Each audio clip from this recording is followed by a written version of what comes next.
बिस्मिल्लाहिर्रहमानिर्रहीम बिस्मिल्लाहिर्रहमानिर्रहीम। अस्सलाम वालेकुम स्टूडेंट्स, आज हम स्टार्ट करने जा रहे हैं chapter number 3 topic 3.2 velocity. Velocity के बारे में हम पढ़ेंगे। बेसिकली इस चैप्टर में हम जो टर्म्स हैं वेलोसिटी, एक्सेलरेशन, फोर्स, मोशन, जो बेसिक चीज़ें हैं फिज़िक्स में उनके बारे में डिटेल के साथ पढ़ेंगे। वेलोसिटी का जो कॉन्सेप्ट है वो आपने 9th से ही पढ़ना स्टार्ट कर दिया था। That velocity is a vector quantity and speed is a scalar quantity. ये डिफरेंस हमने पढ़ा था, लेकिन दोबारा हमें वेलोसिटी का टॉपिक जो है वो डिस्कस करने की ज़रूरत क्यों पेश आई, या कितनी टाइप से हैं, एक्चुअली वेलोसिटी होती क्या है, या किस तरह इसमें चेंज आता है, उन तमाम चीज़ों के बारे में हम यहाँ पढ़ेंगे फर्स्ट ईयर में। तो वेलोसिटी जो है, एक बात तो आपकी क्लियर होगी, वेलोसिटी एक वेक्टर क्वांटिटी है, स्पीड एक स्केलर क्वांटिटी है। लेकिन यहाँ वेलोसिटी के types average velocity, instantaneous velocity, uniform velocity, variable velocity, इन तमाम के बारे में पढ़ेंगे। वेलोसिटी की डेफिनेशन क्या होती है? Rate of change of displacement. Rate of change of displacement, इस डेफिनेशन को फर्दर जब हम मैथमेटिकली सॉल्व करेंगे ये एग्जैक्टली आपकी क्लियर हो जाएगी। एक चीज़ जो आपको पता है वो ये है that velocity is vector quantity. अगर एक चीज़ या क्वांटिटी वेक्टर है तो आप उसका फार्मूला क्या लिखते हैं कि उसके मैग्नीट्यूड को या उसकी स्केलर क्वांटिटी को डायरेक्शन के साथ मल्टीप्लाई कर देते हैं। दैट वेलोसिटी को में अगर स्पीड को डायरेक्शन के साथ हम मल्टीप्लाई कर दें तो वेलोसिटी गेन होगी। तो बेसिकली हमें यहाँ जो जानना है वो स्पीड के बारे में है कि स्पीड क्या होती है। स्केलर क्वांटिटी है उसे छोड़ें, वो हमें पता है। हमने फर्दर देखना है कि इसमें चेंज किस तरह आता है, कब ज़्यादा होगी कब कम होगी। तो यहाँ हम स्पीड के बारे जब हमारा कॉन्सेप्ट क्लियर हो जाएगा, डायरेक्शन के बारे में हमें ऑलरेडी पता होता है। जब भी हम किसी पाथ पे मूव कर रहे होते हैं तो डायरेक्शन हमें पता होती है, तो डायरेक्शन के साथ हम मल्टीप्लाई कर देंगे तो स्पीड आपके पास एक जो है वेक्टर क्वांटिटी बन जाएगी। और वो वेक्टर क्वांटिटी क्या है? वेलोसिटी। और स्पीड को यहाँ एक और नाम दिया गया हाउ फास्ट का, कि एक चीज़ कितनी तेज़ी के साथ मूव करती है।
ये आपके पास वेलोसिटी का स्मॉल यूनिट है दैट इज़ मीटर पर सेकंड, और लार्ज यूनिट जो है वो क्या है, किलोमीटर पर आवर।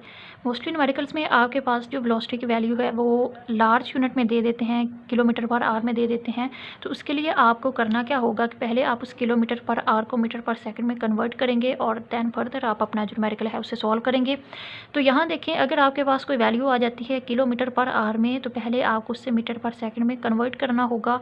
और कन्वर्ट कैसे करते हैं, आपके पास किलो जो है वो यूज़ किया जाता है 1000 के लिए, और मीटर और 1 घंटे को आपने सेकंड्स में लेके जाना है, और वो कितना होता है 3600 सेकंड।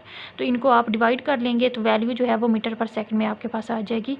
अब आपने देखा होगा कि जब भी हम वेलोसिटी की बात करते हैं हम वर्ड बोलते हैं एवरेज वेलोसिटी। तो वेलोसिटी सिंपली हम क्यों नहीं कहते, हम एवरेज का वर्ड ही वेलोसिटी के लिए क्यों यूज़ करते हैं। तो देखें, यहाँ एक आपके पास प्रॉब्लम है। फॉर एग्ज़ाम्पल एक गाड़ी मूव कर रही है, कभी वो अपनी स्पीड तेज़ कर लेती है, मीन्स ज़्यादा जो डिस्टेंस है वो कम टाइम में कवर कर लेती है, और कभी वो उसकी स्पीड जो है स्लो हो जाती है, मीन्स वो ज़्यादा डिस्टेंस कम टाइम में जो है वो कवर करती है। तो यहाँ एक आपके पास प्रॉब्लम आ जाता है that speed is randomly change with passage of time. तो वो जो स्पीड में चेंज आ रहा है वहाँ आप हर जगह पर वेलोसिटी फाइंड आउट नहीं करेंगे। आपने सिंपली करना क्या है, आप इनिशियल पॉइंट लेंगे, फाइनल पॉइंट लेंगे, उनके दरमियान टोटल डिस्प्लेसमेंट जो है उसको लेंगे, और टोटल टाइम उस बॉडी ने जो कवर किया है 2 पॉइंट्स के दरमियान मूव करने में, वो टोटल टाइम जो है उसको आप टोटल डिस्प्लेसमेंट पे डिवाइड कर देंगे। तो जो टोटल वेलोसिटी आपके पास गेन होगी असल में वो आपके पास एवरेज वेलोसिटी है। तो यहाँ हमने क्या देखा कि एवरेज वेलोसिटी का वर्ड हम क्यों यूज़ करते हैं, क्योंकि एक बॉडी जो है वो अपनी स्पीड को रैंडमली चेंज करके अगर मूव कर रही है तो हम ईच एंड एवरी पॉइंट उसकी वेलोसिटी जो है फाइंड आउट नहीं करेंगे, बल्कि हम उसका एवरेज ले लेंगे, that initial to final position displacement find out करके उसको टोटल टाइम पे डिवाइड कर देंगे। तो यहाँ हमारे पास एवरेज वेलोसिटी का क्या फार्मूला बनेगा, that average velocity is equal to total displacement over total time, और फार्मूला आपके पास क्या आएगा d/t। तो ये एवरेज वेलोसिटी होती है आपके पास। ओके, एवरेज वेलोसिटी के बारे में एक ड्रॉबैक जो है वो ये कि एवरेज वेलोसिटी आपने कहा हम इनिशियल टू फाइनल पॉइंट्स के दरमियान डिस्प्लेसमेंट को टोटल टाइम पे डिवाइड कर देते हैं। तो देखें, एवरेज वेलोसिटी हमें ये नहीं बताएगी कि कब आपके पास जो स्टेडी वेलोसिटी है या वेरिएबल है वो स्लोली मूव कर रहा है या फास्टली मूव कर रहा है, और ना ही एवरेज वेलोसिटी जो है वो आपको ये बताएगी कि आपके पास पाथ कौन से है, मीन्स एक स्ट्रेट लाइन पाथ है या कर्व्ड पाथ है। तो क्योंकि आप यहाँ पे पाथ को फॉलो ही नहीं कर रहे, आपने जस्ट देखना है इनिशियल टू फाइनल पॉइंट्स को और उनकी एवरेज वेलोसिटी जो है वो ले लेनी है।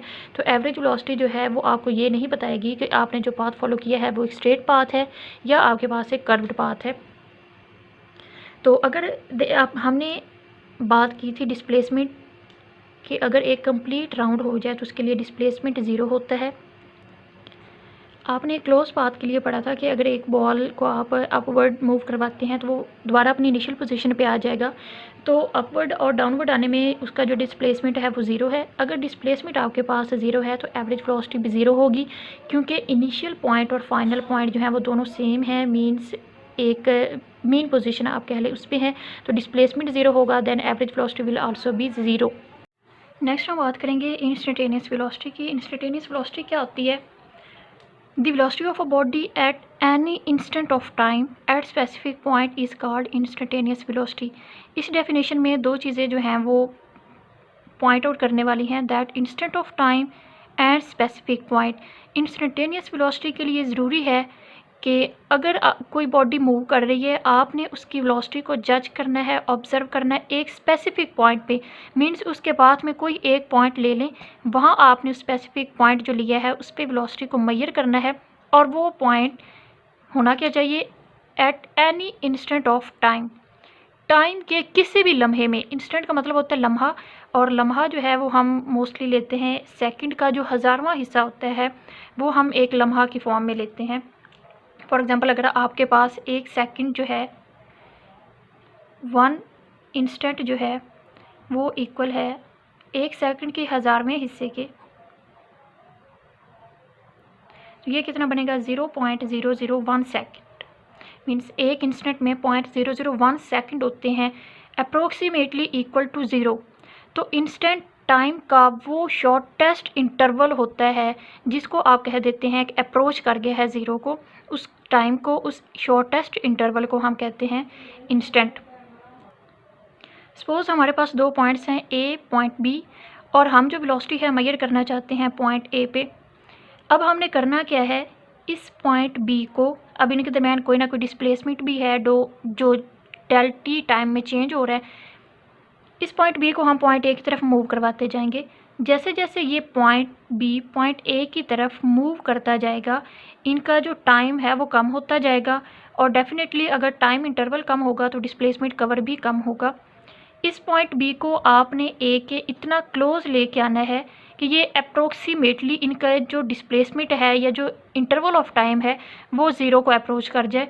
मींस पॉइंट बी एग्जैक्ट ऐसे लगे जैसे ए के ऊपर है, लेकिन ये एग्जैक्टली एक दूसरे के ऊपर नहीं होंगे। इनके दरमियान approximately equal to zero displacement या टाइम इंटरवल जो है वो होना चाहिए।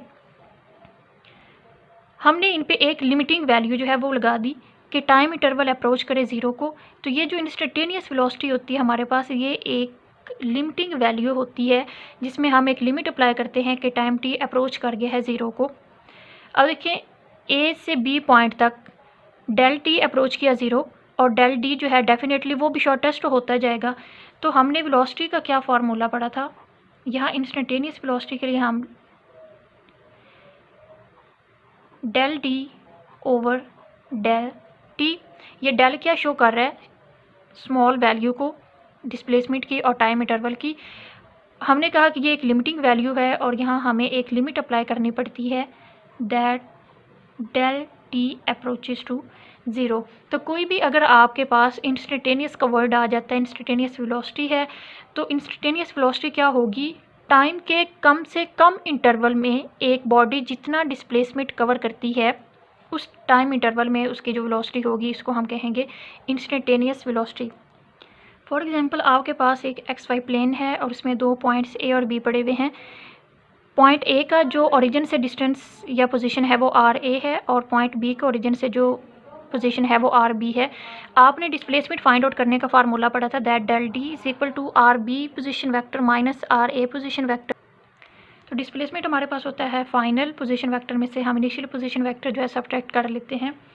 अब देखें, अगर आपके पास जो टाइम इंटरवल डेल टी है वो स्मॉल है, डेल टी जो है वो आपने स्मॉल लेना है, डेफिनेटली डेल डी जो है आपके पास वो भी स्मॉल होता जाएगा। मीन्स बहुत कम टाइम, अभी ए से मूव करते हुए आपको बहुत ही कम टाइम गुजरा है, तब आपने उसका जो डिस्प्लेसमेंट होगा ज़ाहिर बात है वो भी स्मॉल होगा। अगर आप इस डेल टी को अप्रोच करवा दें ज़ीरो, मीन्स टाइम अभी ना गुजरने के बराबर गुजरा है, means approximately equal to zero, definitely del d जो है ये भी अप्रोच करेगा ज़ीरो को, और पॉइंट बी जो है ये अभी तकरीबन यहाँ है, मीन्स पॉइंट बी अप्रोच कर गया ज़ीरो को, और डेल टी जो है वो अप्रोच करेगा ज़ीरो को। पॉइंट बी अप्रोच करेगा ए को, डेल टी अप्रोच करेगा ज़ीरो को, और डेल डी भी अप्रोच कर जाएगा ज़ीरो को। तो ये जो हमने इस पर लिमिटेशन लगा दी है ज़ीरो अप्रोच की, ये जो लिमिटिंग वैल्यू है डेल डी और डेल टी की, इसी को हम कहते हैं इंस्टेंटेनियस वेलोसिटी। और इस केस में हमारे पास जो डेल डी और डेल टी है ये क्या होगी, limiting value del t approaches to zero. तो ये हमारे पास होती है इंस्टेंटेनियस वेलोसिटी। अब हम बात करेंगे यूनिफॉर्म एंड वेरिएबल वेलोसिटी की। यूनिफॉर्म वेलोसिटी क्या होती है, अगर आपके पास इक्वल इंटरवल ऑफ टाइम में वेलोसिटी में चेंज जो आ रहा है वो इक्वल है तो वो यूनिफॉर्म वेलोसिटी होगी। फॉर एग्जांपल हम बात करेंगे यूनिफॉर्म वेलोसिटी की। फॉर एग्जांपल आप एक पॉइंट ए से मूव करते हैं बी तक, 1 सेकंड गुजरता है और डिस्टेंस आप कवर करते हैं 2 मीटर। फिर बी टू सी मूव करते हैं, 1 सेकंड के बाद आप डिस्टेंस कवर करते हैं 4 मीटर। फिर सी टू डी जब 1 सेकंड गुजरता है आप डिस्प्लेसमेंट कवर करते हैं 6 मीटर। तो देखें, इक्वल इंटरवल ऑफ टाइम में डिस्प्लेसमेंट में चेंज भी इक्वल आ रहा है, और जो फैक्टर चेंज हो रहा है वो कितना है, 2 का, 2 मीटर। फिर 2 का इंक्रीज़ हुआ 4 मीटर, फिर 2 के इंक्रीज़ के साथ 6 metre. Equal interval of time में डिस्प्लेसमेंट जब इक्वली चेंज हो रहा हो, इक्वली इंक्रीज़ हो रहा हो, तब हम उस कंडीशन को क्या कहेंगे, यूनिफॉर्म वेलोसिटी, के जो डिस्प्लेसमेंट है वो यूनिफॉर्मली चेंज हो रहा है with equal interval of time. Next हम बात करेंगे वेरिएबल वेलोसिटी की।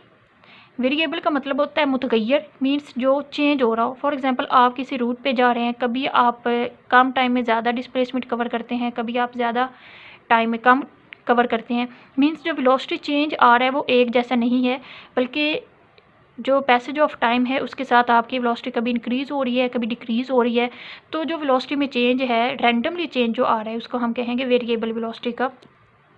वेरिएबल वेलोसिटी की क्या डेफिनेशन होगी? Non uniform change in displacement with time, कि अगर टाइम के साथ जो डिस्प्लेसमेंट में चेंज आ रहा है वो नॉन यूनिफॉर्म है, मीन्स एक ही जितना फैक्टर चेंज नहीं हो रहा, बल्कि डिस्प्लेसमेंट कभी ज़्यादा हो रहा है, कभी कम हो रहा है।